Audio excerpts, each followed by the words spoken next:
हाँ, तो प्रिय छात्र छात्राओं, जैसा कि इंटरमीडिएट का जो एग्ज़ाम चल रहा है उसके लिए मैंने पहले ही मैथ, फिजिक्स, केमिस्ट्री का ये वीडियो बना चुका हूँ और आज मैं हिंदी का वीडियो आपके समक्ष प्रस्तुत करने जा रहा हूँ।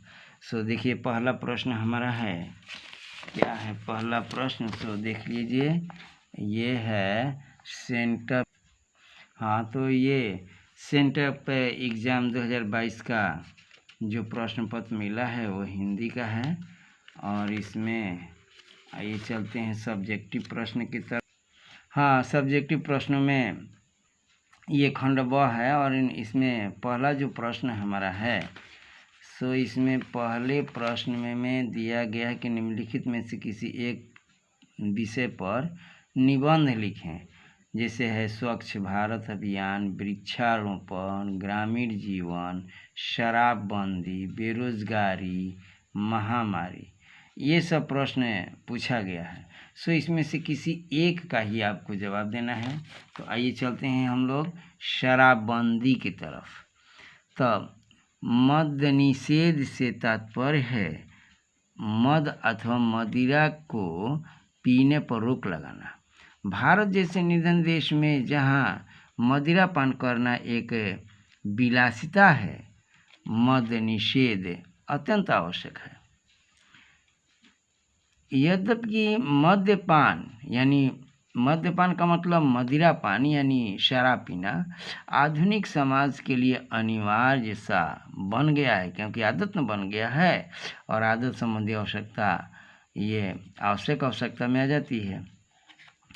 तो परंतु फिर भी इसके अनेक दुष्प्रभाव हैं। मद्यपान धन के अपव्यय का कारण तो बनता ही है, साथ ही साथ स्वास्थ्य का भी नाश कर दिया जाता है। वह व्यक्ति की आंतरिक व बाह्य सभी प्रकार की सुंदरता को नष्ट कर भद्दा और कुरूप बना दिया जाता है। इतना सब होने पर भी मद्यपान करने वाले व्यक्ति उसे अमृत समझते हैं, अमृत कहते हैं, और जो इसे नहीं पीते वे ही इसे घृणा की दृष्टि से देखते हैं, और जो पीते हैं वो तो भाई अमृत मानते हैं। मद्यपान के अनेक आदि और समर्थक बड़े गर्व और गौरव की मदिरा को सोम रस का नाम दे दिया है करते हैं। वे कहते हैं कि जिस सोम रस का हमारे देवता पान करते थे, यदि हमने कर लिया तो क्या बुरा किया। परंतु वास्तव में वे सोमरस के वास्तविक अर्थ को नहीं जाने बिना ही इसकी हिमायत करने लगते हैं।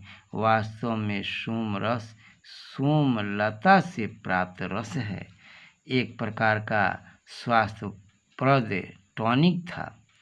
मद्यपान करने वाले की आंत धीरे धीरे छीजने लगती है, यानी आंत सड़ने लगती है, खराब बर्बाद होने लगती है और उसे भीतर से खोखला बनाकर छोड़ देती है।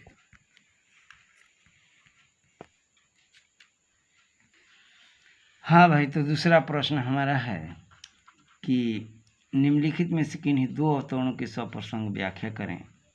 तो ये सब इसमें से 4 प्रश्नों में से 2 का ही व्याख्या करना है। सो मैंने तीसरा और चौथा आपके समक्ष आंसर के रूप में प्रस्तुत कर रहा हूँ। धनी सो पुरुष कीर्ति जासु, फूल मरे पे मरे न बासु, आपुत खात नंद मुख नावत, सो छवि कहत न बीनाओ। हाँ, तो दूसरे प्रश्न में जैसा कि मैंने पढ़ा कि 2 अवतरणों की व्याख्या करें। धनी सो पुरुष कीर्ति जासु, फूल मरे पे मरे न बासु। प्रस्तुत पंक्तियाँ मलिक मोहम्मद जायसी के द्वारा रचित कड़बक 2 से ली गई है। जिस प्रकार पुष्प अपने नश्वर शरीर त्याग कर देता है, किंतु उसकी सुगंध धरती पर व्याप्त रहती है, ठीक उसी प्रकार महान व्यक्ति भी इस धरती पर जन्म लेकर अपनी कीर्ति से ही अपना पहचान यहाँ छोड़ जाता है। जैसा कि आपने गांधी जी का नाम सुना होगा, जो हर नोटों और किताबों, पुस्तकों और अन्य जगहों पर उनकी ये फ़ोटो लगाए जाते हैं, उनकी याद को ताज़ा किया जाता है। ठीक उसी प्रकार ये जैसा कि वो फूल अपना सुगंध छोड़ता है, वैसे व्यक्ति अपने जीवन की कीर्ति को छोड़ जाते हैं। आइए चौथा इसमें है कि आपुन साथ नंद मुख नावत सो छवि कहत न बनिया। प्रस्तुत पद्यांश में बालक कृष्ण के बाल व्यवहार का वर्णन है जो सूरदास द्वारा रचित है। कृष्ण स्वयं कुछ खा रहे हैं तथा कुछ नंद बाबा के मुंह में डाल रहे हैं। इस शोभा का वर्णन नहीं किया जा सकता। इसमें ब्रज भाषा का प्रयोग किया गया है। भाषा सरल तथा सहज है। इसमें वात्सल्य रस का अपूर्व समावेश है। हाँ, तो तीसरा प्रश्न के रूप में यहाँ पर आप देखें, ये तीसरा प्रश्न में कहा गया कि अपने प्राचार्य के पास एक आवेदन पत्र लिखें जिसमें 2 दिनों के अवकाश के लिए अनुरोध हो, अथवा अपने मित्र को एक पत्र लिखें जिसमें यह बताएं कि आपने इस वर्ष गर्मी की छुट्टी कैसे बिताई। चलो, हाँ, तो तीसरा है अपने प्रधानाचार्य के पास एक आवेदन पत्र लिखें जिसमें 2 दिनों के अवकाश के लिए अनुरोध हो, अथवा अपने मित्र को एक पत्र लिखें जिसमें यह बताएं कि आपने गर्मी की छुट्टी कैसे बिताई। तो मैं यहाँ प्रधानाध्यापक का आवेदन पत्र दे रहा हूँ। सेवा में श्रीमान प्रधानाचार्य महोदय रामदिहल यादव +2 उच्च विद्यालय जितौरा भोजपुर। आप इसके स्थान पर अपने विद्यालय का नाम लिख सकते हैं। तो यहाँ पर महोदय के बाद अपने स्कूल कॉलेज का नाम लिखेंगे। इसके बाद विषय 2 दिनों का अवकाश के संबंध में महाशय उपरोक्त विषय के संदर्भ में नम्र निवेदन है कि मैं दिनांक 16/10/22 से 17/10/22 तक मैं अपने अनुपस्थित रहूँगा क्योंकि मेरे घर पर अत्यावश्यक कार्य है। अतः श्रीमान से निवेदन है कि मुझे 2 दिनों का अवकाश देने की कृपा प्रदान करें। इसके लिए मैं सदा आपका आभारी रहूँगा। आपका आज्ञाकारी शिष्य XYZ के जगह पर आप अपना नाम दे सकते हैं। वर्ग है ISC और रोल नंबर भी आप अपना चेंज कर सकते हैं, बदल सकते हैं। और ये जो तिथि है इसको भी आप चाहें तो अलग अलग तिथि, दूसरा तारीख भी आप दे सकते हैं। हाँ, तो इसमें अब चौथा प्रश्न है कि निम्नलिखित प्रश्न में से 5 का उत्तर दें। जहाँ भय है वहाँ मेधा नहीं हो सकती, क्यों? इस तरह से 5 प्रश्न हैं जिसमें से हम 5 प्रश्नों का चुनाव इस प्रकार से कर रहे हैं। सो आप देखिए, पहला है कि जहाँ भय है वहाँ मेधा नहीं हो सकती, क्यों? जहाँ भय है वहाँ मेधा नहीं हो सकती कविता, क्योंकि भय के कारण मनुष्य किसी भी कार्य को स्वतंत्रतापूर्वक नहीं कर पाता। उसके भीतर असफलता या हानि का डर बना रहता है। हम सब में से अधिकांश व्यक्ति जीवन से भयभीत रहते हैं। हमें नौकरी छूटने का, परंपराओं का तथा अपने परिचितों का भय बना रहता है, जिसके कारण हम पूरे जीवन की प्रक्रिया को समझ नहीं पाते। इसी कारण से मेधा का विकास नहीं हो पाता है। अब दूसरा प्रश्न है कि लेखक उदय प्रकाश को अब तिरिछ का सपना नहीं आता, क्यों? हाँ, तो लेखक उदय प्रकाश को अब तिरिछ का सपना नहीं आता, क्यों? लेखक को अब ऐसा लगता है कि जो तिरिछ उसके सामने में आता था उसे तो लेखक के पिताजी ने मार दिया था। उसके कारण अब लेखक के सपने में भी तिरिछ नहीं आता है। हाँ, तीसरा प्रश्न है कि चित्रकारी की किताब में लेखक मलयज ने कौन सा रंग सिद्धांत पढ़ा था? तो चित्रकारी की किताब में लेखक मलयज ने कौन सा रंग सिद्धांत पढ़ा था? चित्रकारी की किताब में लेखक ने यह रंग का सिद्धांत पढ़ा था कि शोएब और भड़कीले रंग संवेदनाओं को बड़ी तेजी से उभारते हैं, उन्हें बड़ी तेजी से चरम बिंदु की ओर ले जाते हैं और उतनी ही तेजी से उन्हें ढाल की ओर भी खींचते हैं। हाँ, अगला चौथा प्रश्न है, गैंग्रीन क्या है, यह कैसे हो जाती है? तो गैंग्रीन क्या है, यह कैसे हो जाती है? गैंग्रीन एक ऐसा चोट या घाव होता है जिसका सामान्य इलाज संभव नहीं हो पाता है।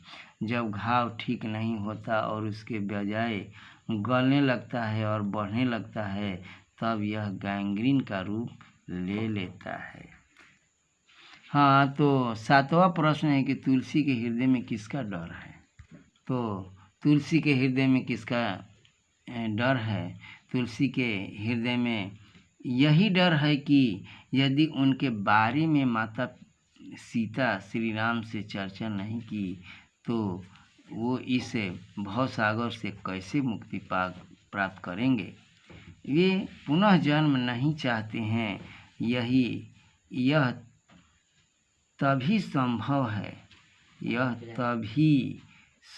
है जब सीता माता उनके बारे में श्री राम से कुछ कहेंगी। हाँ, 5वां प्रश्न है कि निम्नलिखित प्रश्नों में से किन्हीं 3 के उत्तर दें। तो 3 के उत्तर में भाई अब चलते हैं। हाँ, तो दूसरा है कि उसने कहा था कि शीर्षक कहानी का केंद्रीय भाव क्या है, वर्णन करें। और फिर इसके बाद चौथा हम प्रश्न का उत्तर देंगे, पुत्र वियोग शीर्षक कविता का भावार्थ संक्षेप में लिखिए। और लास्ट में जन जन का चेहरा एक शीर्षक कविता का भावार्थ लिखिए। हाँ, तो उसने ये दूसरा प्रश्न है भाई 5वां का। उसने कहा था शीर्षक कहानी का केंद्रीय भाव क्या है। ये कहानी नहीं भाई, कहानी है, और वर्णन करें। तो उसने कहा था कहानी में लेखक ने लहना सिंह के निश्चल प्रेम को दर्शाया है। लहना सिंह ने उस लड़की से बचपन से कई बार एक ही बात पूछा, तेरी कुड़माई हो गई क्या? और लड़की धत कह कर के दौड़कर भाग जाती थी। इसे यह साफ प्रतीत होता है कि लहना सिंह के दिल में उस लड़की के लिए प्रेम था, और वो प्रेम में निश्चल इसलिए था क्योंकि लहना सिंह ने उस लड़की के द्वारा दिए गए वचन को अपना वचन समझकर निभाया और अपना तक की आहुति भी दे दी। अब चौथा प्रश्न है, पुत्र वियोग शीर्षक कविता का भावार्थ संक्षेप में लिखिए।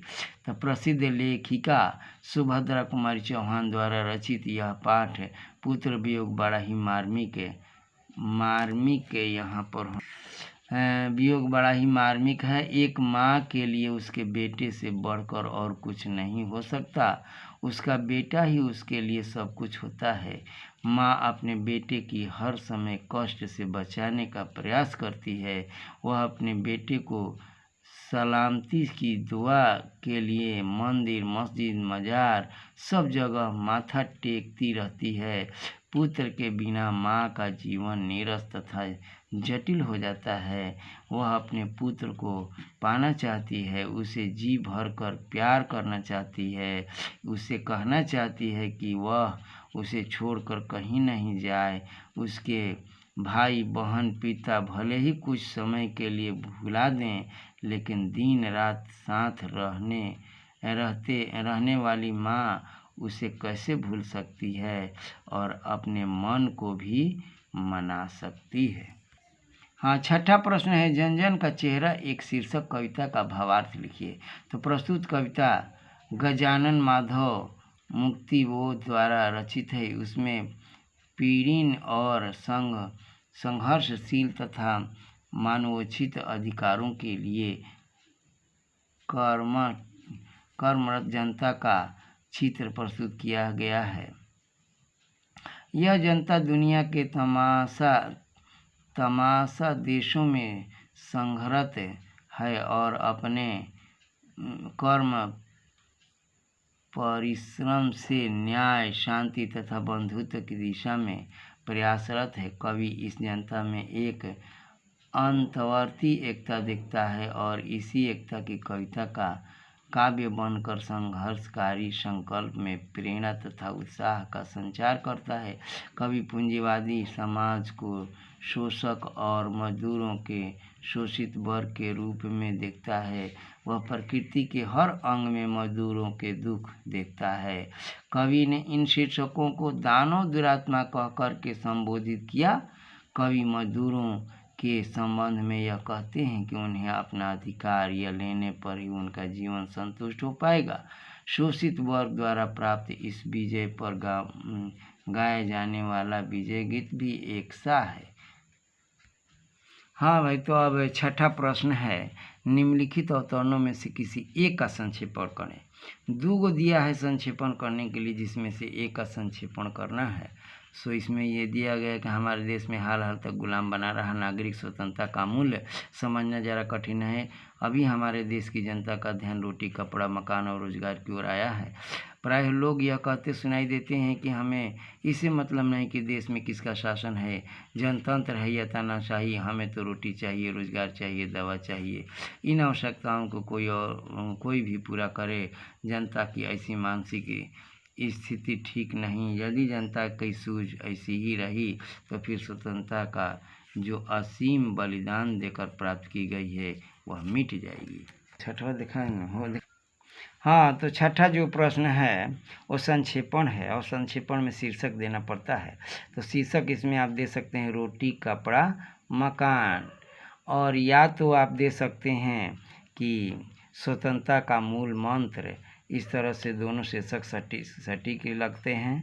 सो आप इसे भी दे सकते हैं या स्वतंत्रता का मूल मंत्र भी दे सकते हैं। और संक्षेपण आप इस प्रकार करेंगे, हमारा देश हाल तक गुलाम ही रहा, इसलिए उसके लिए नागरिक स्वतंत्रता का मूल्य समझना ज़रा कठिन है। हमारी देश की जनता का ध्यान फिलहाल रोटी, कपड़ा, मकान से है, अतः लोगों को इससे फर्क नहीं पड़ता कि किसका शासन है, कांसी सरकार है, ये सब कैसी सरकार है, किसका शासन है, इसे मतलब नहीं। उनको चाहिए रोटी, कपड़ा, मकान। उनका ध्यान केवल रोटी, कपड़ा, मकान पर ही है। जनता की यह मानसिकता देश की स्वतंत्रता के लिए हानिकारक है। हाँ, तो भाई हिंदी का जो प्रश्न पत्र का आंसर है सब्जेक्टिव में मैंने दिया, या फिजिक्स, केमिस्ट्री, मैथ का भी दे चुका हूँ। तो इसके लिए अगर हिंदी में जो इतना हमने मेहनत करके इसे तैयार किया है, अगर आपको फ़ायदा लगता है, इसे कोई आपको लाभ मिलता है, तो आप थोड़ा सब्सक्राइब करें, लाइक करें, और साथ साथ अपने दोस्तों में शेयर भी कर दें, ताकि उन लोगों को भी इसका लाभ मिलता रहे। तो जय हिंद बच्चों।